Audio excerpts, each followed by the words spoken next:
Welcome to episode 5. This is our grand finale. We've uncovered the real secrets to breaking through weight loss resistance after 40, how to have a muscle-first metabolism, how to eat to fuel your body, exercise smarter, and of course, the behind-the-scenes factors that could be messing everything up, things like poor sleep, stress, and hormonal imbalances. But now comes the most important part. How do you actually put this into practice without feeling completely overwhelmed? And this is like this full-time job. So today I'm going to walk you through a simple blueprint that's going to tie everything together into a plan you can actually follow starting today, not tomorrow, right? By the end of this episode, you're going to have a clear game plan for building a stronger metabolism, balancing your hormones, and finally losing fat in a sustainable way. So let's get to it. First of all, let's talk about the core formula, and that is eating by the plate and the clock. When I say eat by the plate, here's what I want you to do. Number 1, eat your protein first, then you do your non-starchy vegetables, and then add in healthy fats and slow carbs. And really, how much of those depends on what feels best for you. I always start with the protein, and I do that based on your target body weight, where you want to be, 0.7 to 1 gram per pound of your target body weight, which will be somewhere between probably 30 to 50 grams per meal, right? And your bare minimum being 100 grams per day. That's what's super important. How do you know that you're doing this? You got to track. Use the Chronometer app, use a food scale, do not eyeball it. That don't work. Next, after that, you're going to add in non-starchy vegetables. Think deep leafy greens, broccoli, cauliflower, peppers, onions, right? All different colors. This is super duper important. And then in terms of healthy fats, what I like to do first is go, okay, what did I get from my protein? Because if I had some wild fish, some grass-fed beef, I was getting it in there. And then what whole fats can I have first? So would that be avocados, nuts, and seeds? And then what am I using in my cooking or dressings? Things like extra virgin olive oil, maybe ghee, coconut. And so that's what I do first. And I see where I'm at. I've really started to pay attention because fat adds up fast, especially when you're tracking this. You're like, holy smokes, what did I just do? And then I'm going to play around with, do I want to have more carbs? And I love what Dr. Donald Layman talks about. He goes, really what you want to do is fuel your carbs per what your muscles need. Big hard workout day, I might up my carbs a little bit. A day that where I'm not working as much, not moving as much, I might keep it down to more of the non-starchy vegetables and a little bit of fruit. I generally have 2 servings of berries every day, and I have a lot of non-starchy vegetables. And then I'll decide if I'm going to have things like some lentils or some Japanese purple sweet potato. I'm kind of hooked on that. But again, balance it out. If you're going to eat more carbs, eat less fat. If you're going to eat more fat, eat less carbs, right? You don't eat high carb, high fat. Fortunately, that dietary approach is really the ultra-processed food approach, which is not what we're doing anyway. So I said eat by the plate. That's the plate. I love that because that protein, fiber, and fat trifecta is really good for blood sugar balance and satiety. And then you're going to eat by the clock. And I want you to think of eating about between an hour and 3 hours after waking up in the morning. Why am I having you do that? Because I want your pancreas to have time to get online and be ready to secrete insulin in response to what you are eating, and then stop eating 2 to 4 hours before bed. There is a caveat there. And then eat every, 3 to 5 hours. And it's probably going to be more like 4 to 5. Try not to snack. Eat, right? Much better. So we're going to wake up in the morning. Maybe you woke up at 6, have breakfast at 8, and then have lunch around 12 or 1, and then have dinner around 6. Now, you might find that you want to eat within 9 hours or 8 hours, right? So whatever you find works best for you, somewhere between 2 and 4 meals to get there. And again, with really getting enough protein in being super important for that. I used to say, do not eat before bed. And I still think that's probably the best for all of us. However, if you're super hungry before bed and you didn't get your protein in, you can have a little protein-only bolus before bed, and it's not going to hijack anything. Might impact you a little bit, but unlikely.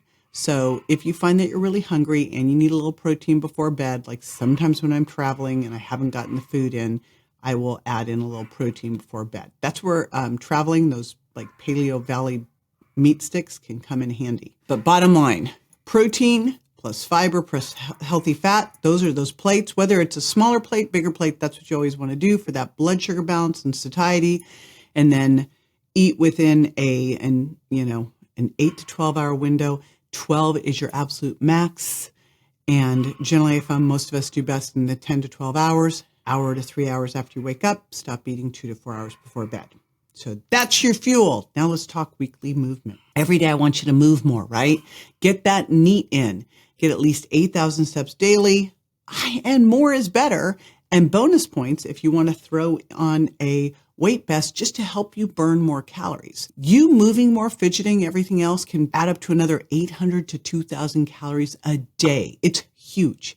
Then I want you to do that resistance training, and I want you to get in minimally 2 times a week for each body part, push, pull, hip and thigh hinging, up to 3 times a week. Now you could do that where you're splitting the routine. So you're doing 4 days or 6 days a week of resistance training, but you're hitting each body part 2 to 3 times a week. So upper body pushing, upper body pulling, and hip and thigh. Why? Because I want you to build more muscle to boost that metabolism, improve your bones, and improve your insulin sensitivity.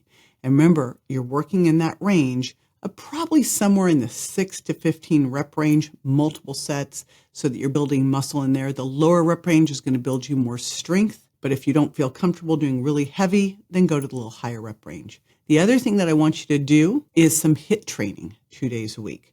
HIIT training is that high intensity interval training where you go all out, then recover, all out, then recover. And I want you to do that 2 days a week. When people tell me I'm doing HIIT every day, I'm like, no, you're not. If you're really doing HIIT correctly, you can't. There's a couple different ways to do it. You could do a 1-to-1, which is 30 to 60 second increments of hard, followed by the same amount of time of easy. That's kind of my go-to one. Today I did the Wingate one, which is 30 seconds all out, and then 3.5 minutes to recover. I'm doing that 4 times. There's also Tabata, where you do 20 seconds hard, 10 seconds recover. Or there is the Norwegian 4x4 named for the Norwegian cross-country team, where you do 4 minutes of hard, 3 minutes active recovery. Again, if you're doing this correctly, you cannot do it every day because it's taxing you. I think an easy thing to do here is go, you know what? I'm going to do resistance training, full body, Monday, Wednesday, Friday. I'll do HIIT training, maybe Tuesday, Thursday, and then restorative yoga on Saturday and a long zone 2E type of thing on Sunday. And zone 2, again, is where you can work out and you sound breathy and sexy, but that's the zone that you're in, is that zone. It's not hard where you can't talk. You can still carry on a conversation, but it's a little challenging. So that's how I would put all of that together. The priority is NEAT, then resistance training, then HIIT training, and then bonus points if we can throw in that yoga and that zone 2. I think those are also very important. Now I'm putting mobility work in throughout as I do my warm-ups for my resistance training by doing more full range and standing types of resistance training. But I love the focused mobility of yoga because it also makes me work on all of the different planes too. I also love yoga just because even though it's work and it can be hard, it feels like I'm moving things through and it's helping me recover better as well. So every day I want you to think, what am I going to do today to move, right? So you're moving on a regular basis, but you're doing all sorts of different things so that it's helping your body avoid injury, cross-train, and continue to progress. Pillar 3 is recovery. And so recovery, one of the key things with recovery is sleep, of course. That's the most important of all. 7 to 9 hours a night. This is what you have to make a priority. So shut those screens off.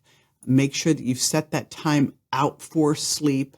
Have your evening routine dialed wherever you are. I travel all the time. I got an evening routine. It goes with me wherever I am. If you are a slow caffeine metabolizer, you might have to shut the coffee off in the morning. If you're like me, I'm a fast caffeine metabolizer. It stops about midday. Have dinner 2 to 4 hours before bed, and away we go. Because that sleep is going to help you a lot with also your adrenal health and stress. And along with stress, just build in those routines. It might be meditation, breath work, fun, that's going to help you with your cortisol balance, because chronically driving it, chronic stress that's elevating your cortisol is going to break down muscle and make you store more fat around your waist, and also can lead to that leaky gut and inflammatory stuff that I talked about in episode 4. You can't steal from sleep and you can't drive too hard and build a lot of stress.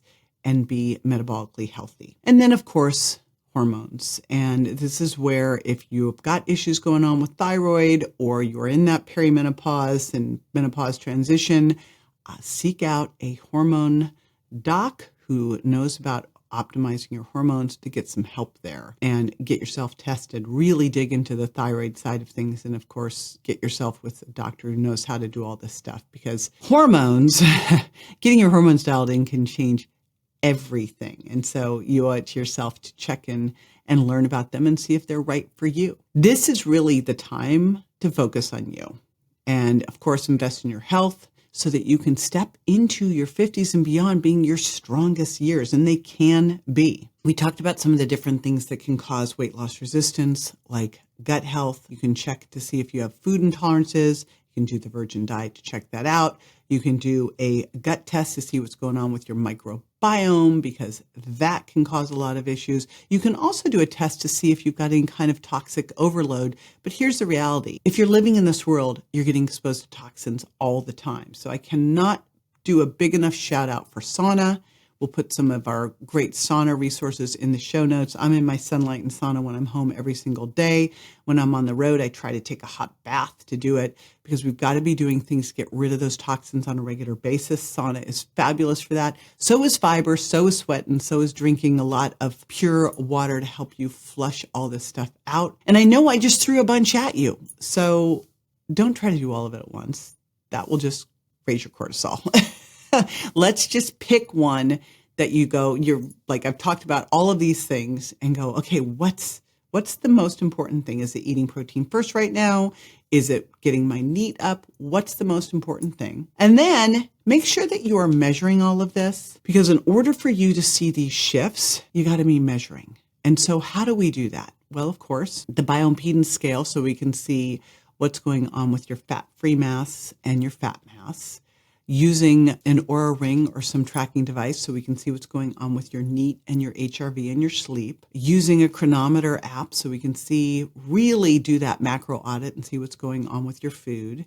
And then also just checking in with you and going, how do I feel, man? Like, how's my energy? How's my focus? How's my mood? Ultimately, isn't that what really, really matters? How you feel. So checking in with that as well. But what you measure and monitor, as you know, you can improve. And again, I would really start with one thing and focus. It took me a year to really focus and get the meditation and stress stuff dialed in. That was like my kryptonite. So be kind to yourself. Pick the thing that you really need to focus on first. Pick the one that's a big rock, that when you fix that one, it's going to have big impact. And again, that might be eating protein first.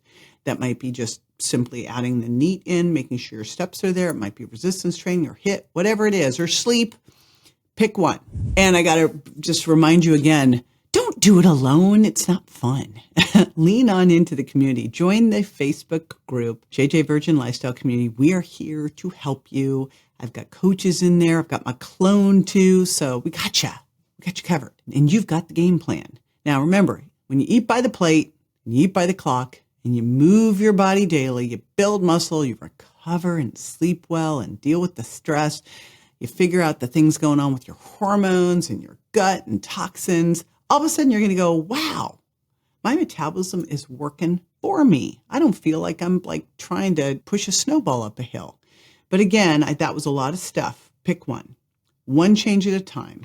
And you're just going to habit stack all those wins. And they're just going to start to carry you forward. It's just progress over perfection. It's being consistent. That's what changes the game. And remember, you have to get healthy to lose weight. You don't lose weight to get healthy. So you got to put the health first.